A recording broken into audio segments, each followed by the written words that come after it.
Shri Swami Samarth friend, कशा आहेत? I hope तुम्ही मजेतच असणार. चला तर मग न्यू व्हिडिओमध्ये तुमच्या सर्वांचं स्वागत आहे. मी उर्मिला व्लॉग्समध्ये तुमच्या सर्वांचं सहर्ष स्वागत करत आहे.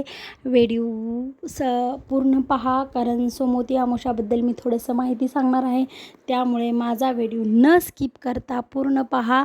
आणि चॅनलवर कोणी नवीन असाल तर त्यांनी चॅनलला सबस्क्राईब करा, लाईक करा आणि शेअर करा आणि बेल आयकन बटनवर दाबा साईडला, कारण असेच नवनवीन व्हिडिओ तुमच्यापर्यंत पोहोचून जातील. चला तर मग व्हिडिओला सुरुवात करते. सर्वांचं स्वागत आहे. कारण आता नुकतीच सोमवती अमावस्या आहे, त्यामुळे खरंच खूप प्रभावी आहे. आणि आता नुकताच पुरुषोत्तम मास म्हणजे अधिक मास संपलेला आहे. सोमवारपर्यंतच आहे. सोमवारी सोमवती अमावस्या आणि मंगळवारपासून ज्येष्ठ महिना सुरू होणार आहे. त्यामुळे काय काय उपाय करायचा किंवा काय असतं सोमवती अमावस्याच्या दिवशी आणि काय करावे हे सविस्तर संपूर्ण माहिती मी सांगणार आहे. कारण तब्बल 30 वर्षानंतरच सोमवती अमावस्या दुर्बळ योग्य आहे. कारण या अमावस्याच्या दिवशी या 5 गोष्टी नक्की करा. मी 5 गोष्टी सांगणार आहे, त्या नक्कीच करा. कारण घरात येईल तुमच्या लक्ष्मी, त्यामुळे मी सर्व सविस्तर माहिती सांगणार आहे. अशा 5 गोष्टी कोणत्या आहेत ते सांगणार आहे. त्यामुळे व्हिडिओला सुरुवात करते. कारण वैदिक ज्योतिषशास्त्रानुसार 15 जून 2026 रोजी म्हणजेच उद्या येणारी सोमवती अमावस्या ही अत्यंत विशेष मानली जाणारी अमावस्या आहे. याच कारण म्हणजेच तब्बल 30 वर्षानंतर अधिक मासात असा दुर्बळ संयोग जुळून आलेला आहे. कारण असा संयोग जुळून येत नाही, कारण योगायोग दोन्ही पण आहे. अमावस्या पण आणि मेन म्हणजे सोमवती अमावस्या असल्यामुळे हा उपयोग खरंच तुम्ही करू शकतात. आणि ते 5 कोणते आहेत की तुम्हाला त्या करायच्या आहेत ते सविस्तर सांगणार आहे. त्यामुळे व्हिडिओ कोणीही स्किप न करता पूर्ण व्हिडिओ पहा. त्यामुळे मी आता याचा लाभ अधिक पटीने मिळणार आहे तर सांगणार आहे. सर्वप्रथम तुम्ही सोमवती अमावस्या तिथी शुभ मुहूर्त सांगणार आहे. तर शुभ मुहूर्त कधी आहे ते ऐकून घ्या. हिंदू पंचांगानुसार अमावस्या तिथीची सुरुवात ही 14 जून 2026 रोजी दुपारी 12:20 सुरू होणार आहे. तर या तिथीची समाप्ती 15 जून रोजी सकाळी 8:24 होणार आहे. मात्र उद्या तिथीनुसार सोमवती ही अमावस्या असल्याने कारणाने पवित्र व्रत, दान आणि स्नान 15 जून रोजी करावी. चला तर मग सोमवती अमावस्याच्या दिवशी या 5 गोष्टी नक्कीच करा.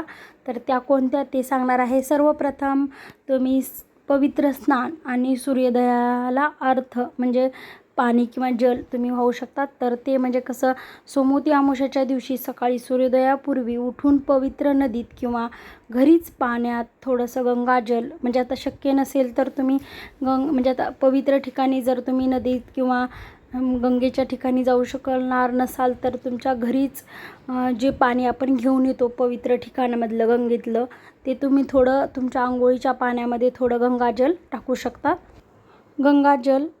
त्यामध्ये गंगाजल टाकून स्नान करावे आणि सूर्यदेवाला अर्घ्य द्यावे, म्हणजे त्यामुळे आरोग्यात सुधारणा होते. हे झालं दुसरं. म्हणजे तुम्ही सकाळी उठून जल सूर्योदयाला देऊ शकता सूर्यदेवांना. आणि दुसरं म्हणजे शिवलिंगावर विशेष अभिषेक करावा, कारण त्या दिवशी खरंच खूप महत्त्व आहे. सोमवती अमावस्या असल्यामुळे शिवलिंगावर हा म्हणजे विशेष अभिषेक करावाच. कारण तर ते कसा, तर ते सांगते. सोमवारचा दिवस आणि सोमवती अमावस्या एकत्र आल्याने भगवान शंकराची पूजा करणे खरंच अत्यंत फलदायक मानले जाते. या दिवशी शंकराच्या पिंडीवर कच्चं दूध, जल आणि बेलपत्रक अर्पण करून ओम नमः शिवाय हा मंत्राचा 108 वेळा जप करावा. आणि तिसरं म्हणजे पिंपळाच्या झाडाची परिक्रमा करावी. सोमवती अमावस्याच्या दिवशी पिंपळाच्या झाडामध्ये त्रिदेव म्हणजे कोण, तर ब्रह्म, विष्णू, महेश यांचा वास मानला जातो. या दिवशी पिंपळाच्या झाडाला दूध आणि पाणी अर्पण करून 108 वेळा परिक्रमा केल्यास जीवनातील आर्थिक अडचणी दूर होतात. हा झाला तिसरा. चौथा म्हणजे पितृदोष निवारण म्हणजे तर्पण काय आहे ते सांगते. आणि चौथं, जर कुंडलीतील पितृदोष म्हणजे आपल्या कुंडलीत प्रत्येकाच्याच कुंडलीमध्ये पितृदोष असतोच. तर तो पितृदोष असेल किंवा कामात सतत अडथळा येत असतील तर त्या दिवशी तुम्ही पितरांचे स्मरण करून म्हणजे तर्पण आणि पिंडदानाचा विधी करावा. यामुळे पूर्वजनांचा तुम्हाला आशीर्वाद मिळतो. हा झाला चौथा. शेवटचा आणि महत्त्वाचा म्हणजे महादान आणि पुण्य. म्हणजे काय करू शकतात तुम्ही दान, महादान याबद्दल सांगणार आहे. हा शेवटचा आहे आणि महत्त्वाचा आहे. तर गरजू लोकांना तुम्ही अन्न, वस्त्र, काळे तीळ किंवा छत्री दान केल्याने राहू, केतू आणि शनी ग्रहाचे दोष शांत होतात. त्यामुळे हे म्हणजे एवढे बी तुम्ही हे दान करू शकतात. कोणते कोणते तर लक्षात ठेवा हा कारण पाचवा आणि महत्त्वाचा आहे. अन्न, वस्त्र, काळे तीळ किंवा छत्री दान केल्याने राहू आणि केतू यांनी आणि शनी ग्रहाचे दोष शांत होतात. त्यामुळे हे तुम्ही दान करू शकतात गरजू लोकांना.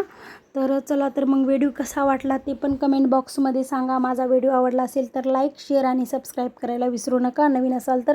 आणि माझा व्हिडिओ पाहिल्याबद्दल खरंच खूप खूप मनापासून धन्यवाद. न स्किप करून पाहिल्याबद्दल खरंच खूप खूप धन्यवाद.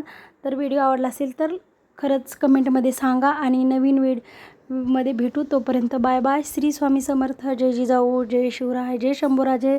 चला तर मग फ्रेंड नेक्स्ट व्हिडिओमध्ये भेटू. तोपर्यंत बाय बाय. स्वस्त रहा, मस्त रहा.